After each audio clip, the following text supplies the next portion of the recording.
Hello everyone, I'm Mallory and today I'm going to be talking to you about my very first UI design project that I completed within the CareerFoundry UI design program.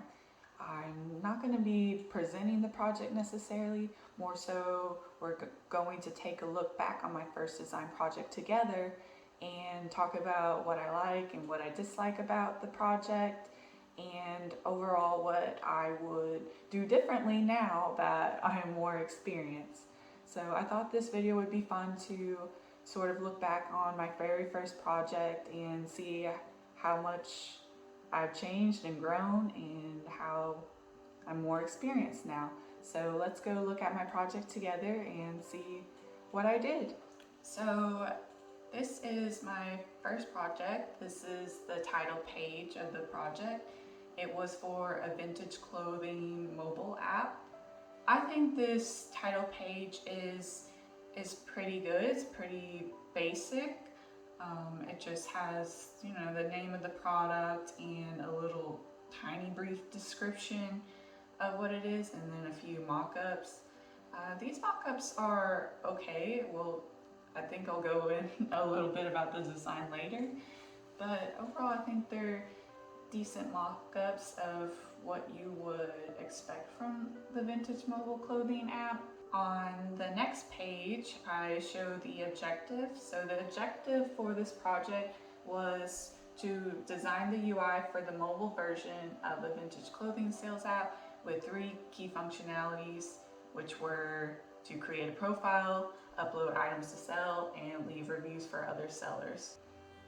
And then I go into the key functions of the app. So I say one of the key functions was to sign up, and I included what the sign up page looks like, or actually the login page. So that's a little mistake right there, is I included the login page instead of the sign up page.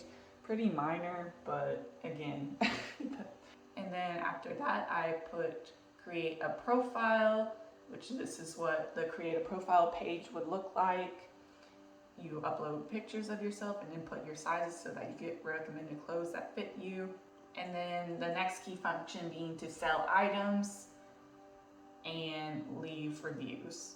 I actually don't mind this setup of listing the key functions and then including the mock-up right next to what that screen would look like. I think that's actually a pretty good way to go about the case studies still. I do also include this kind of format within a few of my other case studies as well. I think it's really nice to have that visual aspect, list the key function, and then have that visual mock-up next to it. I think it really does add visual interest to the case study and to your project, because a lot of people like looking at the visuals and not do the reading.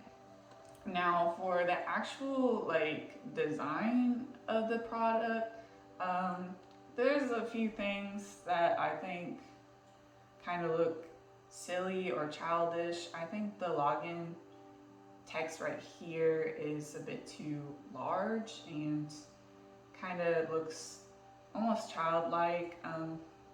And then I absolutely hate my icons, but I'll go into detail about the icons in a little bit later.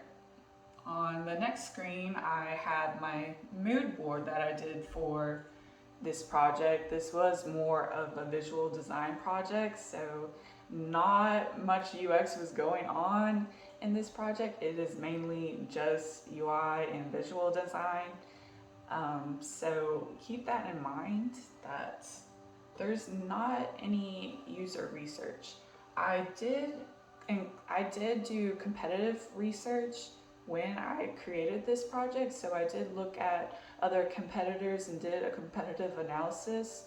I remember I looked at Depop, Vinted, and a couple of others, maybe ThreadUp as well.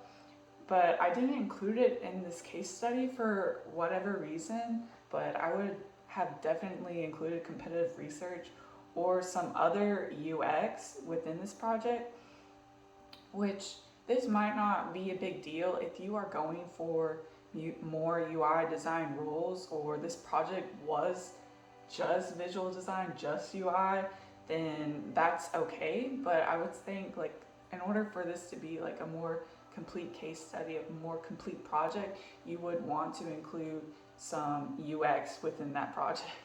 But overall, I do like this mood board. I think it does include some of the aspects within the app. I really wanted to focus on like this sort of blue and red theme because I was trying to go for a more vintage feel, which I think I did somewhat accomplish.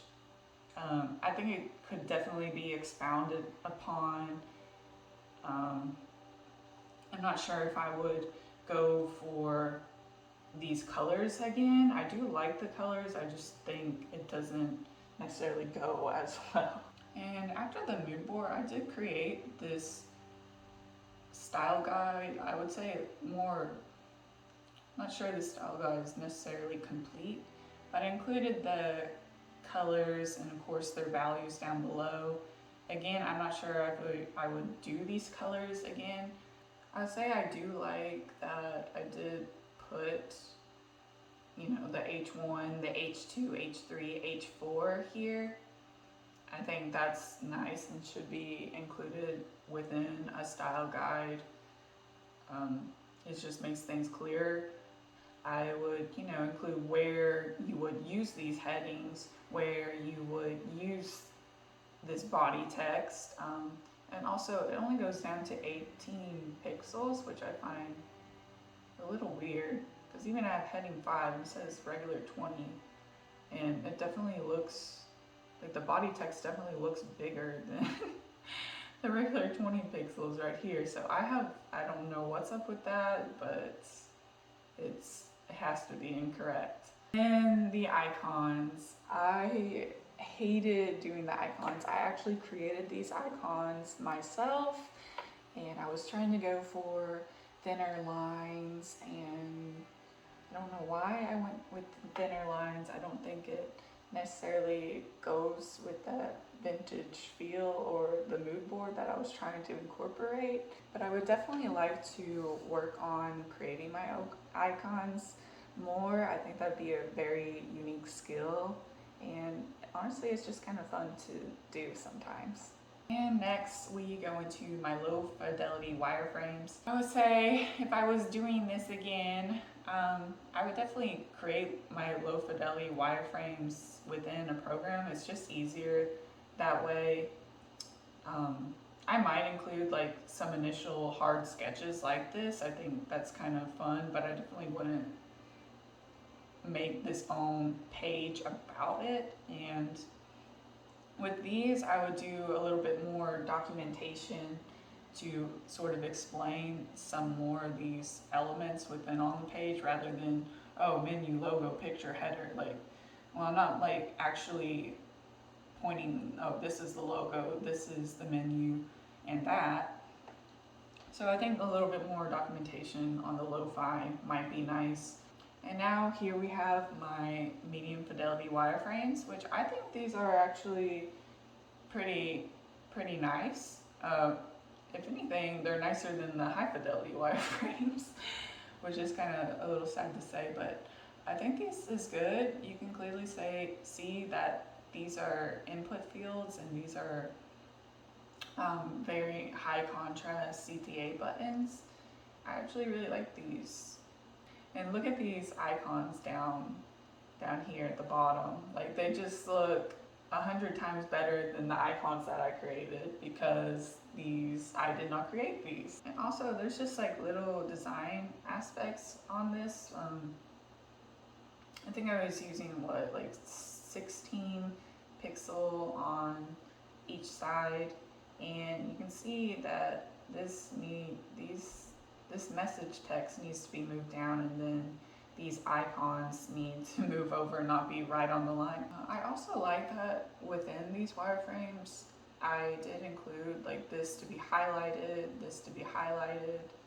And again, with wireframes, I think it would just be better if I had a little bit more documentation going on, just calling out like certain aspects within this product. And next we just go into the final product. These mock-ups are okay. I like that I used the same like iPhone mock-up for all the other mock-ups within this project, but for some reason these are low quality. The images are low quality within this mock-up, so it's a little fuzzy here. Like further on I would make sure that these weren't fuzzy. Again, here's another mock-up. Again, these are kind of low quality. Overall, the design, I think, like, why is the text so big on the buttons? And it looks like within the high fidelity wireframes, I did, move over the profile icons and move down the message text. So that definitely obviously looks a lot better than the mid fidelity wireframes. And I think it's really good to put a reflection on your first project. It really shows, or any of your projects, it really shows that you're willing to take feedback and look at your work and see, oh, I need to make adjustments here. And also you can talk a little bit about the challenges of the project and what you would do differently if you had more time, more budget, or more experience or anything like that. Thank you so much for watching this video. I really hope you enjoyed. Please leave any comments or feedback down below, and I hope you have a wonderful day, and I'll talk to you soon. Bye.